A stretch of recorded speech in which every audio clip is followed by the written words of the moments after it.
Like what happened against Washington couldn't happen again. This time we had Nas though, makes a huge difference, but just couldn't afford to drop one with how tight the West is. Coaches obviously just showing a huge amount of faith in you and playing you. Like, how are you feeling out there in those longer stretches? Oh yeah, good. It's nice to be out there and playing. I mean, that's why I'm out here in Minnesota to do. So it's dope.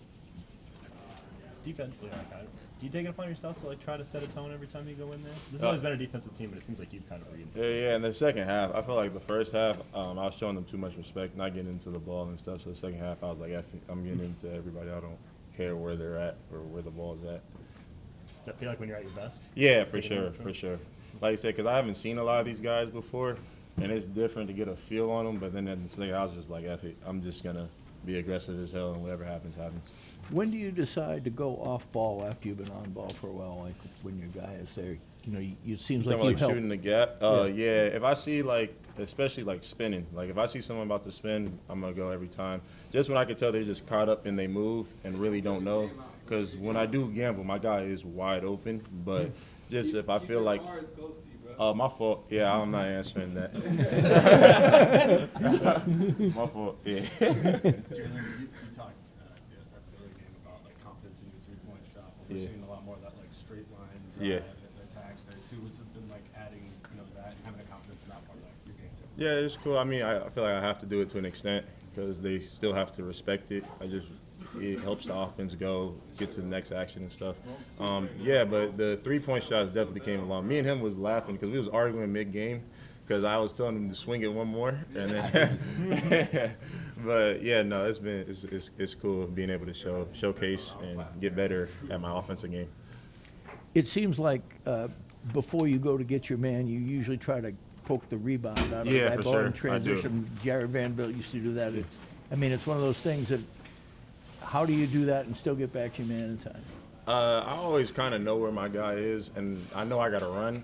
So I'll just take a little longer route and just try to swing at it and know I'm just beelining back.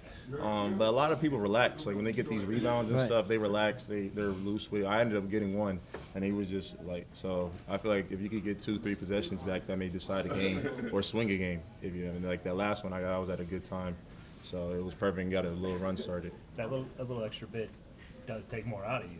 For sure. You play 32 tonight. Yeah, I didn't know I was gonna play that long. I was looking. I told my mom that I was looking, and everybody else was subbing in and out. But yeah. Do you do you feel like physically you can play the way you play for these long stretches? For sure. It's definitely an adjustment when you're used to playing 18 to 20 to jump to 32, especially when you're chasing someone like Anthony Simons who uses and comes off a lot of screens. But as I continue to progress, then yeah.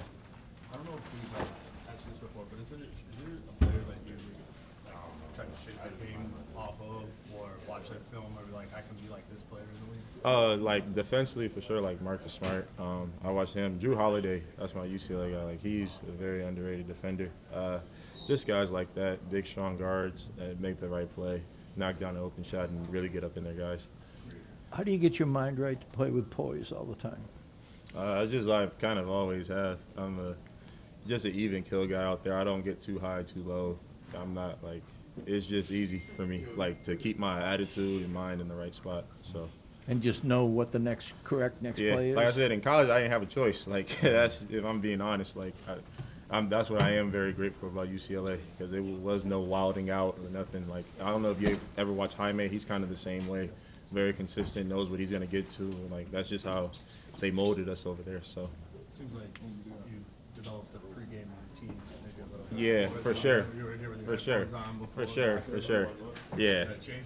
Yeah. I do my nap. I get my little music. I have my headphones in here and just lock in. It's a lot different when you're playing probably every night now. So I approach it in a more professional way.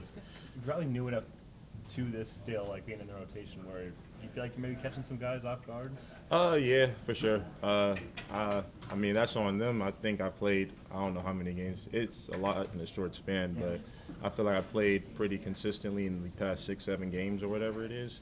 And I'm just on a team full of guys that could do a lot, like Jaden, Nas, Ant, Dante, and Julius when they come back. Even if you are focused, I guess, on me, I can't be but 7-8 on that chart. So that helps me out a lot. I'm just saying, defensively, I'm sure guys don't exactly know who you are, and then they're like, this guy's all up in. Yeah, exactly. So I like that. I think people will probably know that I'm Defender at some point. I don't know what they could really change about it. Probably just set more screens, but yeah, I'm loving it right now. It's been super dope.